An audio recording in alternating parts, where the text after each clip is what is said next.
Let's take a look at some of the stock movers this morning. Names in focus. Jenny Horne is here, host of Next Gen Investing. Good morning to you. Of course, there's been so many worries about tech in particular, and JPMorgan, as I said, many of the companies have been slashing their year-end targets, but they're certainly looking at tech in particular, slashing some price targets on the internet names. Yes, and definitely not looking at these internet names enthusiastically as they're reducing their estimates and multiples and price targets on 25 companies across the internet coverage base on the potential tariff impact, macro headwinds, and of course the looming fears of a recession. So JPMorgan did say they believe e-commerce in as well as online travel and digital advertising names are the most exposed at this point.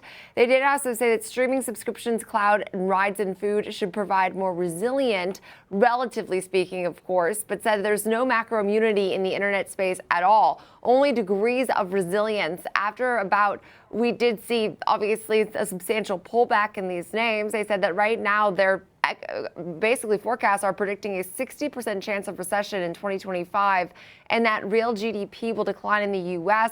substantially in the second half of this year. So as a result, they did lay out some of their coverage. All price targets were adjusted to the downside. On Meta was cut to 610 from 725. Netflix also reduced, as well as Alphabet, Amazon, Uber, Airbnb, Instacart, DoorDash, and Reddit. I do want to note, though, that of every single one of these price target reductions, to not go through every single one, they do still imply upside. So even though they're cutting their targets, they still actually see all of these names recovering from their current levels. And I think that is overarching the takeaway here. Even though we see a re-rating, we're adjusting our coverage to accommodate for the fact that we've seen a massive repricing in these tech stocks. They do still see upside. And actually, just a month ago said Spotify and Meta were actually there too, where they were saying we're more the safe havens of tech. Obviously taking on a bit more of a pessimistic stance on Meta today, but overall, just seeing a readjustment to prices, I think, in response to the fact that we've pulled back substantially from highs in all of these names. Yeah, I mean, as I was peeking, the one with the neutral was Airbnb. Many of these are all overweights. I mean, it really is just a valuation call. These names have come down. DoorDash and Airbnb were the neutrals. It looks like all the rest of them looks like all overweights. So they're still pretty positive on the group. It's just a valuation call. I mean, we've lost 10%, so they're bringing down the targets, right? I mean, exactly. And I think that don't let the headline of this story make it seem worse than it is, because again, when I checked every single new price target, they're all above where we closed in each respective name substantially from yesterday. And I also think when you start pricing in the statistical odds of a recession, I don't tend to necessarily like that myself, because right now 60% is the statistical odds. And I know that's all really what a recession is the percentage chance of it happening, yes. But I also think that just creates fear and adds to more and more of this market pressure that perhaps isn't necessarily always warranted if there's still so many unknowns in regards to how these tariffs actually play out. So I think maybe I'm looking at this market today and taking an optimistic stance. But yeah, this note was basically a valuation adjustment, if anything. Yeah, understood. And look, I mean, how about the recession that we waited for what felt like forever and a day? The recession's coming after the inverted yield curve. We were waiting for a recession that really never came. I mean, there were some rolling recessions within sectors, but we didn't suffer 2 consecutive quarters of negative GDP. Let's get to the tariffs on China. Of course, that is a heated topic, and Apple making some changes pertaining to India and where the iPhone's going to be doing. Tell us about that story. Yeah, so this is really interesting. After Apple did close out yesterday's session as the worst performer in the Dow, also now has lost about 20% over the last 3 days.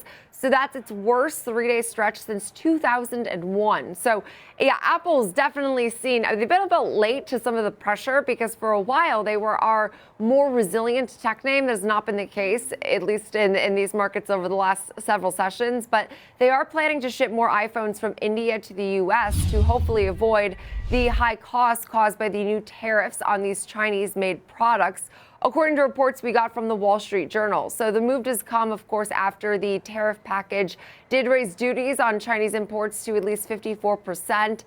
Obviously, then significantly altering some of these tech companies that rely on the Chinese-made components.